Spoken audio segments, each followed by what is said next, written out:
मित्रों, भले ही UGC act फिलहाल के लिए टल गया हो, पर अपने पीछे ढेरों सवाल छोड़ गया है कि जो हमारा सामान्य वर्ग है, सामान्य जाति के लोग हैं, जब इनके ऊपर संकट आया, जब इनके अस्तित्व पे ही संकट आ गया, तो ऐसी विपदा की घड़ी में आखिर कौन इनके साथ खड़ा था, आखिर कौन इनकी लड़ाई लड़ रहा था, आखिर कौन सड़कों पर था, ये समझने का विषय है। मित्रों, हमारी सवर्ण आर्मी के लोग, परशुराम सेना के लोग, या ब्राह्मण महासभा, क्षत्रिय महासभा, कर्णी सेना, ये लोग सड़कों पर आए। पर ये याद रखिए, इन संगठनों का निर्माण ही केवल सामान्य जाति के लोगों के लिए ही हुआ है। ये सामान्य जाति के लोगों की ही बात करते हैं, जातिगत बात ही करते हैं, इसलिए ये सड़कों पे आए। अन्यथा ना आते तो फिर इनका भी कोई वजूद ना होता, इनको कौन पूछता फिर।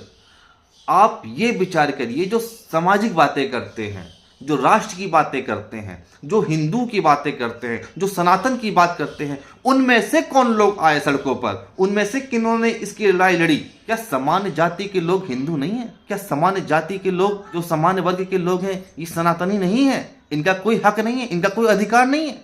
इनके ऊपर अन्याय होता रहेगा तो सब देखते रहेंगे? इनका क्या कसूर है? ये जो 100 साल पुराने संगठन है, 50 साल पुराने संगठन है, 25-25 साल पुराने संगठन है, हिंदू संगठन है, जो हिंदुओं के नेता हैं, जो कथावाचक हैं, जो साधु संत सन्यासी हैं, जो हिंदुओं का खाते हैं, हिंदुओं का पहनते हैं, ओढ़ते हैं, जो जिनकी एक आवाज पे लाखों की भीड़ सड़कों पे आ जाती है, ऐसे ऐसे कथावाचक हैं। उन्होंने क्यों नहीं इस एक्ट का विरोध किया खुल के? क्यों नहीं वो सड़कों पे उतरे? क्यों नहीं उन्होंने खुल के मुखर होकर के बात करी? ये सवाल उठता है, ये उनकी नीयत पे सवाल उठता है।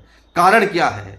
इन संगठनों का, इन कथावाचकों का, इन साधु संतों का भाजपाईकरण हो चुका है। ये पार्टी के एजेंट बन चुके हैं। ये केवल एक पार्टी के लिए काम कर रहे हैं, सनातन के लिए काम नहीं कर रहा है। अरे भाई, क्या बिगाड़ा था सामान्य जाति के लोगों ने आपका? सामान्य जाति के बच्चे क्या इंसान नहीं होते हैं? उनको जीने का अधिकार नहीं है क्या? तो आपने क्यों नहीं आवाज उठाई?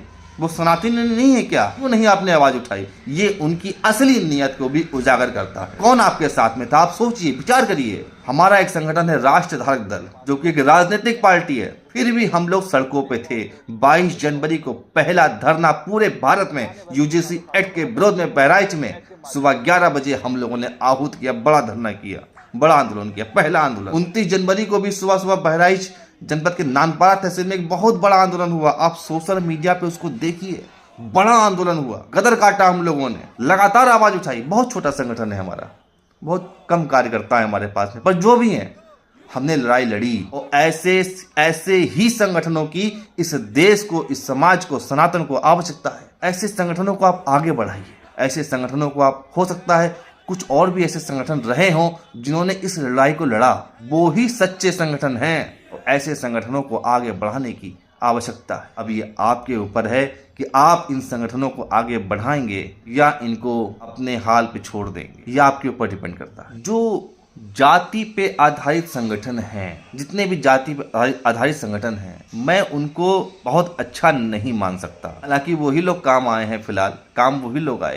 पर वो उनका दायरा बहुत सीमित होता है। जो संगठन, ऐसे संगठनों को इसकी आवाज उठानी चाहिए थी जो समस्त मानवता के लिए काम कर रहे हैं। हमारे समाज को, हमारे देश को ऐसे संगठनों की आवश्यकता है जो सनातन की किसी भी जाति पे संकट आए तो वो खड़े हो जाए, मुखर हो जाए। राष्ट्र पे संकट आए तो मुखर हो जाए, खड़े हो जाए, सड़कों पे आ जाए। सनातन के किसी भी व्यक्ति पे संकट आता है तो उन्हें अपना संकट मानना चाहिए, उन्हें जाति नहीं देखनी चाहिए। हमें ऐसे संगठनों की आवश्यकता है।